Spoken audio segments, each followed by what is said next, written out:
드디어 이스라엘 백성들은 요단강 앞에서의 두려움을 이겨내고 하나님이 약속하신 그 말씀을 따라 믿음으로 요단강을 건넙니다. 하나님의 은혜로 홍해를 건넜듯이 요단강을 건넌 것은 전적인 하나님의 은혜입니다. 그렇지만 여기서 한 가지 기억해야 할 것은 홍해를 하나님의 은혜로 건넜다면 요단강을 건넌 것은 이스라엘 백성들의 말씀에 따른 믿음과 순종의 결과라 할 수 있습니다. 이것이 이스라엘 백성들에게 중요한 이유는 앞으로 가나안에서의 삶의 방식이 이러해야 하기 때문에 그렇습니다. 지난 광야에서의 삶이 하나님의 은혜에 의한 여정이었다면 앞으로 가나안에서의 삶은 하나님의 말씀과 그 말씀에 따른 순종적인 삶의 여정이어야 합니다. 가나안은 분명 하나님께서 약속하신 땅임에는 틀림이 없습니다. 그러나 광야에서보다도 더 위험하고 더 많은 유혹이 있는 것이 가나안이라는 것을 알아야 합니다. 우리가 신앙생활 열심히 하기로 결단하는 그 순간 우리의 신앙을 흔든 일들이 더 많이 생기지 않습니까? 그렇기 때문에 가나안에서는 광야에서보다도 더 큰 은혜가 필요하며 하나님의 말씀이 더없이 중요한 곳이 가나안입니다. 여호수아 3장은 하나님께서 당신의 말씀에 순종한 결과가 어떠한지 그리고 이스라엘 백성들에게 행하신 일에 대하여 말씀합니다. 오늘 본문 4장은 하나님이 행하신 일을 경험한 백성들이 가나안에 들어가 어떻게 살아가야 하는가에 대한 것을 가르쳐 줍니다. 그렇다면 하나님이 행하신 일을 경험한 우리는 어떠한 삶의 태도를 가지고 살아야 합니까? 먼저 하나님이 행하신 일들을 기억해야 합니다. 애굽을 나와 홍해를 건넌 이스라엘 백성들의 마음은 어떠했을까요? 꿈에 그리던 자유, 해방이 그들에게 주어졌습니다. 출애굽기 15장을 보면 그들의 기쁨이 어떠했는지 말씀하고 있습니다. 그렇지만 그 기쁨과 감사는 사흘을 넘기지 못하였습니다. 하나님께서는 목마를 때 마실 물을 주셨고 배고플 때 먹을 것을 주셨으며 위기의 순간마다 하나님의 돌보심의 손길이 그들과 늘 함께 하셨습니다.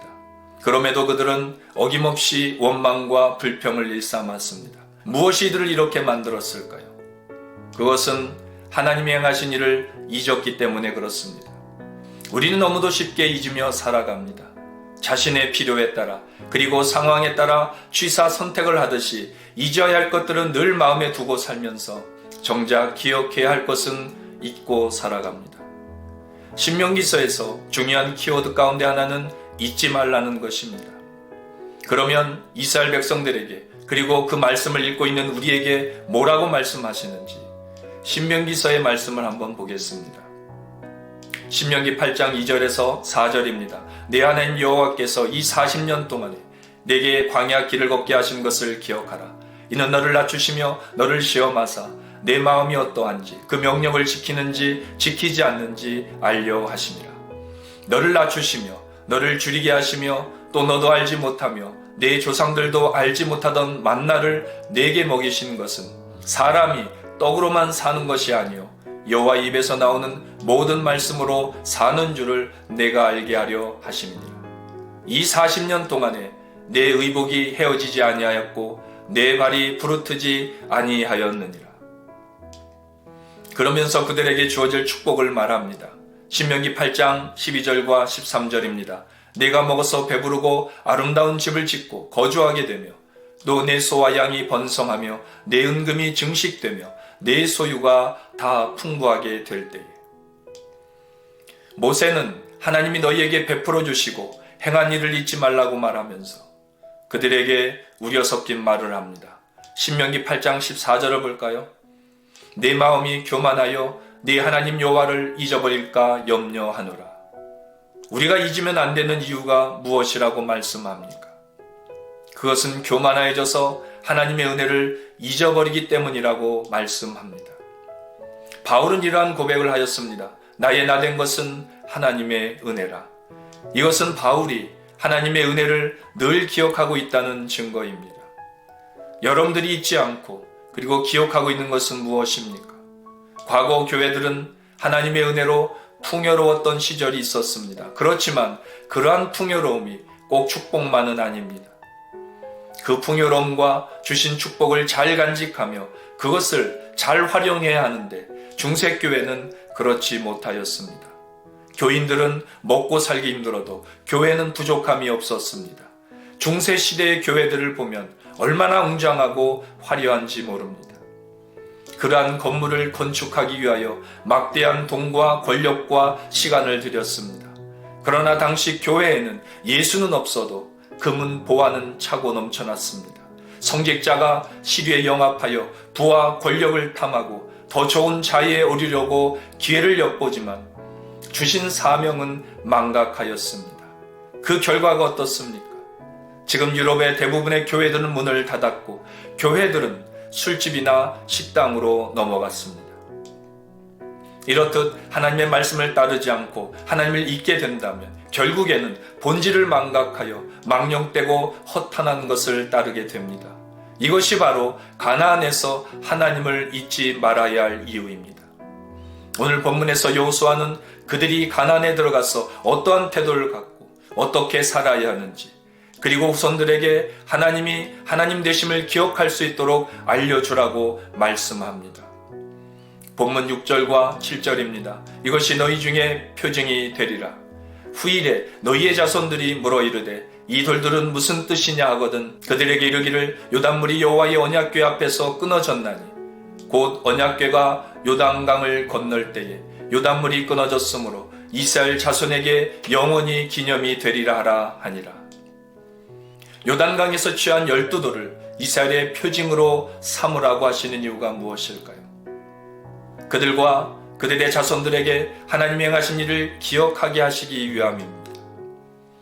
그런데 우리는 그러한 감격이나 기쁨을 너무도 쉽게 잊어버립니다. 우리는 하나님 없이도 살 수 있다는 착각에서 벗어나야 합니다. 가나안은 끊임없이 우리를 유혹할 것입니다. 가나안에서 우리의 신앙을 지키는 것이 광야에서보다도 더 힘들 것입니다. 그렇기 때문에 우리는 늘 하나님이 행하신 일, 하나님이 우리에게 베풀어 주신 은혜들을 기억하며 그 은혜 안에 머물러 있어야 합니다. 이에 모세는 신명기 8장 17절과 18절에서 말합니다. 그러나 내가 마음에 이르기를 내 능력과 내 손의 힘으로 내가 이 재물을 얻었다 말할 것이라. 내 하나님 여호와를 기억하라. 그가 내게 재물 얻을 능력을 주셨습니다. 이같이 하심은 내 조상들에게 맹세하신 언약을 오늘과 같이 이루려 하심이니라. 하나님을 잊어버리게 되면 교만해지고 현재 누리고 있는 것들이 자신들의 수고와 노력의 결과라고 착각합니다. 그러나 기억하라. 무엇을요? 하나님께서 내게 재물을 얻을 능력과 은혜와 축복을 주셨음을 기억하라는 것입니다. 우리가 하나님을 잊은 적은 있어도 하나님은 우리를 잊은 적이 단 한 번도 없습니다. 그러므로 하나님을 잊어버림으로 어리석은 교만함에 빠지지 말고 하나님을 늘 기억하여 우리에게 주신 언약을 이루시는 여러분들의 삶이 되시기를 주의 이름으로 축원합니다. 두 번째로 하나님이 행하신 일을 기념해야 합니다. 우리는 소중한 것을 기억할 때 그것을 기념할 수 있습니다. 사람들은 인생의 중요한 것들을 기념합니다. 결혼을 기념하고 태어난 날을 기념하여 잔치를 하고 출판을 기념하고 이치임식을 기념합니다. 타이틀은 무슨 감사 예배인데 주인공은 하나님이 아니라 자기 자신이 될 때가 허다합니다. 예배를 가장하여 자신의 학력과 이력, 성공과 업적을 자랑하는 기회로 삼습니다. 이것이 사울이 세운 기념비와 무엇이 다릅니까? 사울은 처음에는 겸손하였습니다. 그러나 성공을 거듭하면서 그의 내면 깊은 곳에 가라앉아 있었던 제거되지 않은 찌꺼기들이 올라오기 시작하였습니다. 사울은 하나님의 도우심으로 아말렉 전투에서 승리를 거두었습니다. 그러나 하나님의 말씀에 불순종한 것도 모자라 자신을 위한 기념비를 세웠습니다. 사무엘상 15장 12절입니다. 어떤 사람이 사무엘에게 말하여 이르되 사울이 갈멜에 이르러 자기를 위하여 기념비를 세우고 발길을 돌려 길갈로 내려갔다 하는지라. 사울은 자신의 성공과 안위를 위해서는 못할 것이 없는 사람이었습니다. 오늘날에도 자기 자리를 지키기 위해 자기가 원하는 것을 얻기 위해서 비방이나 술수, 타협이나 거짓을 서슴지 않는 사람들이 얼마나 많은지 모릅니다. 이것은 예수님을 모르는 사람들의 이야기가 아닙니다. 사울이 하나님을 몰랐던 사람이었습니까? 사람들은 말합니다. 어쩔 수가 없었다. 다 교회를 위하고 공동체를 위한 선택이었었다고.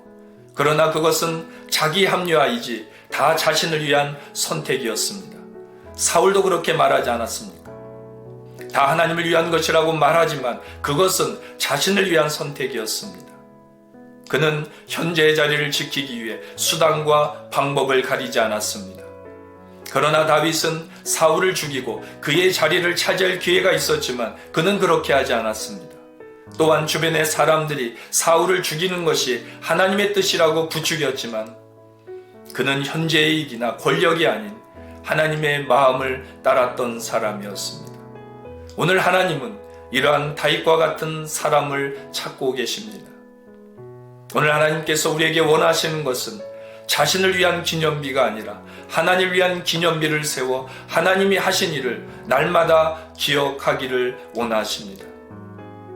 그러면 요단강에서 가지고 나온 12돌은 어떤 의미가 있습니까? 이 12돌은 말씀에 순종한 결과이며 하나님이 하신 일을 상징하는 것입니다. 또한 이 12돌은 하나님의 기적과 역사가 아니면 볼 수 없는 돌입니다. 요단강은 우리가 할 수 있는 일이 아무것도 없다는 것을 자각하게 만드는 장소입니다. 그렇다고 해서 요단강과 같은 현실 앞에서 포기하고 절망하라는 것이 아닙니다. 그곳에서 가지고 나온 12개의 돌을 보며 지금 현실의 어려움 때문에 낙심할 것이 아니라 하나님이 행하신 일을 기억하라는 것입니다.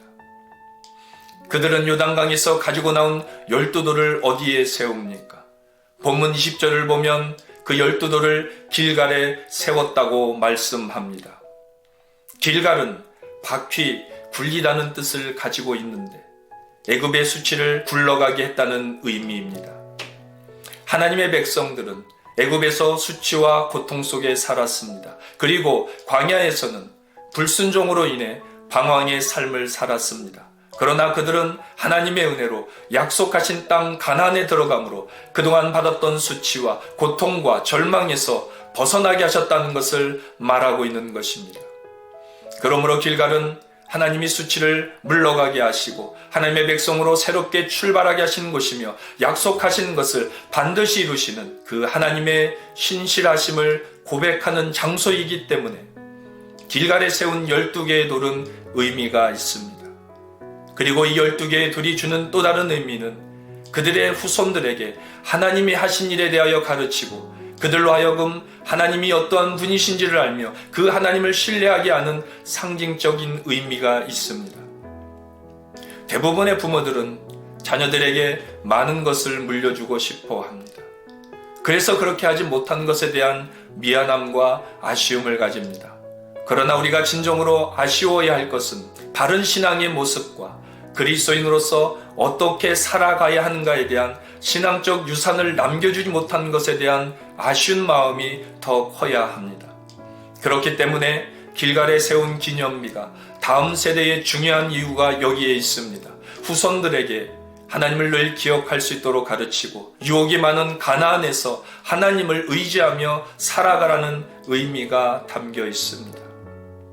여러분들은 다음 세대에 무엇을 물려주기를 원하십니까? 그러므로 길갈에 세운 기념비는 하나님이 어떠한 분인지, 하나님이 당신의 백성들 위해서 어떻게 그리고 무엇을 행하셨는지 하나님이 일하심을 기억하며 가나안이라는 현실의 삶 속에서 하나님을 경외하며 섬기겠다는 증거입니다. 끝으로 본문에서 배울 교훈은 우리에게 놀라운 일을 행하신 하나님을 경외해야 합니다. 본문 24절을 보겠습니다. 이는 땅의 모든 백성에게 여호와의 손이 강하신 것을 알게 하며 너희가 너희 하나님 여호와를 항상 경외하게 하려 하심이라 하라. 잠시 요셉에 대해 살펴보겠습니다. 하나님께서 이스라엘 백성들에게 약속의 땅에 대한 꿈과 소명을 주셨듯이 요셉에게도 꿈과 소명을 주셨습니다. 그런데 그 꿈을 이루는 과정은 불가능에 가까운 현실이 오랜 시간 동안 이어지면서 그의 희망은 점점 사라져만 갔습니다. 만약 요셉이 보디발의 집에서나 감옥에서 신세 한탄만 하고 있었다면 그는 하나님을 원망만 하다가 역사에서 사라졌을 것입니다. 그러나 그는 불평하기보다는 하나님의 일하심을 믿고 그러한 하나님을 경외하였습니다. 요셉이 어떤 상황 속에서도 하나님의 주권을 믿고 하나님을 경외하고 있음을 보여주는 고백의 말씀들을 살펴보겠습니다. 먼저 보디발 아내의 유혹 앞에서 한 고백입니다. 창세기 39장 9절입니다. 이 집에는 나보다 큰 이가 없으며 주인이 아무것도 내게 금하지 아니하였어도 금한 것은 당신뿐이니 당신은 그의 아내임이라. 그런즉 내가 어찌 이 큰 악을 행하여 하나님께 죄를 지으리이까. 이것은 요셉이 어떤 상황 속에서도 늘 하나님을 의식하며 하나님 앞에서 사는 삶의 모습을 보여주고 있습니다. 그리고 바로 앞에 선 요셉의 고백입니다. 창세기 41장 15절과 16절입니다. 바로가 요셉에게 이르되 내가 한 꿈을 꾸었으나 그것을 해석한 자가 없더니 들은즉 너는 꿈을 들으면 능히 푼다 하더라. 요셉이 바로에게 대답하여 이르되 내가 아니라 하나님께서 바로에게 편안한 대답을 하시리이다. 그의 삶의 중심에는 내가 아니라 언제나 하나님이 있었습니다. 그리고 자신을 노예로 판 형들의 앞에서의 고백입니다. 창세기 45장 5절과 8절입니다. 당신들이 나를 이곳에 팔았다고 해서 근심하지 마소서, 한탄하지 마소서. 하나님이 생명을 구원하시려고 나를 당신들보다 먼저 보내셨나니 그런즉 나를 이리로 보내신 이는 당신들이 아니요 하나님이시라. 하나님이 나를 바로에게 아버지로 삼으시고 그 온 집의 주로 삼으시며 애굽 온 땅의 통치자로 삼으셨나이다. 이는 하나님의 주권적인 섭리와 하나님이 일하심을 믿는 믿음이 아니면 이러한 고백이 나올 수 없습니다. 요셉이 광야 같은 삶 속에서 성공한 비밀은 무엇이었을까요? 그것은 하나님에 대한 경외에 있습니다. 요셉은 어떤 상황 속에서도 하나님의 약속의 말씀을 믿고 그 말씀을 따라 성실한 삶을 살았습니다. 그렇다면 오늘 요단강을 건너 가나안 땅에 첫 발을 내디딘 이스라엘 백성들에게 필요한 것이 무엇일까요? 바로 하나님을 경외하는 것입니다. 하나님은 신명기 6장 24절에서 이렇게 말씀하십니다. 여호와께서 우리에게 이 모든 규례를 지키라 명령하셨으니 이는 우리가 우리 하나님 여호와를 경외하여 항상 복을 누리게 하기 위하심이며 또 여호와께서 우리를 오늘과 같이 살게 하려 하심이라. 약속의 땅에서 하나님의 명령을 지키고 하나님을 경외하는 자들에게 주어지는 축복을 이미 모세를 통해 말씀하셨습니다. 그러므로 우리는 하나님이 행하신 일들을 늘 기억하고 기념하면서 우리가 살아야 할 가나안에서 하나님의 모든 규례를 지키며 경외하는 믿음의 백성들이 되어야 합니다. 결론적으로 말씀을 드립니다. 우리는 우리에게 허락한 가나안 땅, 오늘의 삶의 현장에서 우리가 할 일은 무엇입니까? 그것은 하나님의 약속에 근거한 삶을 살아야 한다는 것입니다. 그리고 과거에 잃어버린 하나님의 은혜를 다시 찾고 회복해야 합니다. 그리하여 인생의 요단강에서 나를 다시 일으켜 세우신 그 하나님을 기억하고 기념하여 일평생 하나님을 경외하는 여러분들이 되시기를 주의 이름으로 축원합니다.